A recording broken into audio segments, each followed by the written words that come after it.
শ্রদ্ধেয় মহারাজ, এই পুণ্যভূমির এই পুণ্য দিনে আমরা একটা দিন পরে এসে পৌঁছেছি এখানে। তারিখটা যদি গতকাল হতো তাহলে হয়তো আমাদের আবেগ অনুভূতিগুলো আরও আষ্টে জড়িয়ে যেত। প্রথমেই একটা কথা বলি,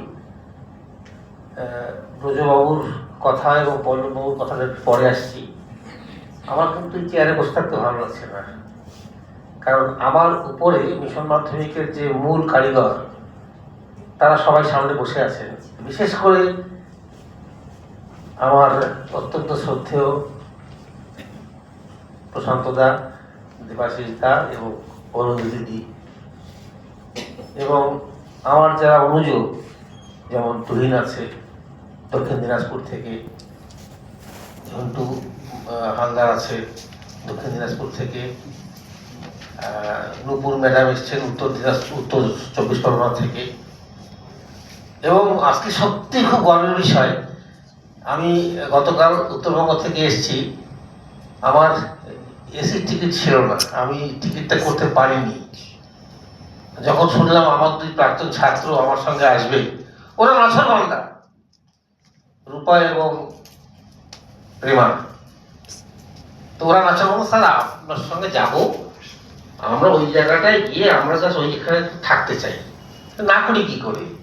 তো রূপা এখন বড় কেন্দ্রীয় সরকারের রেল দপ্তরের কর্মচারী, ওর তো টিকিট কেটে ফেলেছে। আমাকে বলেছে যে স্যার আপনি টিকিট কেটেছেন? আমি হ্যাঁ টিকিট কাটা হয়েছে আমার। তা আমি আর বলিনি কিন্তু যে আমার টিকিট এসিতে হয়নি। মানে বিশ্বাস করবেন না, এটা বোধহয় আমার পরম পাওয়া, মূল্যবোধ এখনো শেষ হয়ে যায়নি।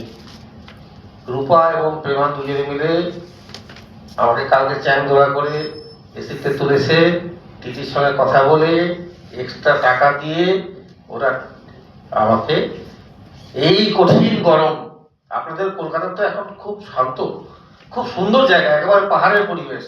তুহিনকে বলছিলাম যে এটা একদম হিমালয়ের পরিবেশ। রূপা এবং প্রেমা আমাকে নিয়ে এলো, একটু কষ্ট পেতে হয়নি। এটা হয়তো আমার পরম সৌভাগ্য এবং এই পুণ্যভূমিতে আসার আগ প্রস্তুতি। প্রথমে বলি, মিশন মাধ্যমিকের আমাদের যে পথ চলা সেটা কিন্তু 2020 সালের এপ্রিল মাসের 20 তারিখে হয়েছিল। প্রথমে আমার স্কুল, তারপরে আমার যে ব্লক, আমার জেলা, বর্তমানে গোটা পশ্চিমবঙ্গের 18টা জেলা যুক্ত আছে। এবং অত্যন্ত আনন্দের সঙ্গে বলছি, আজকে মানে প্রতি রোববার আমরা মিশন মাধ্যমিকের ক্লাস করি রাত 8টায়। আজকে আমরা ক্লাসটা ফেলেছি ইতিহাসের ক্লাস। আজকে যেহেতু ঐতিহাসিক দিন একটা আমাদের কাছে, আজকে আমাদের ইতিহাসের ক্লাসে মাস্টারমশাই যে পড়াবেন তিনি হচ্ছেন দক্ষিণ দিনাজপুরের, সঞ্চালক জলপাইগুড়ির, আহ্বায়ক জলপাইগুড়ি জেলার। এবং আজকে যে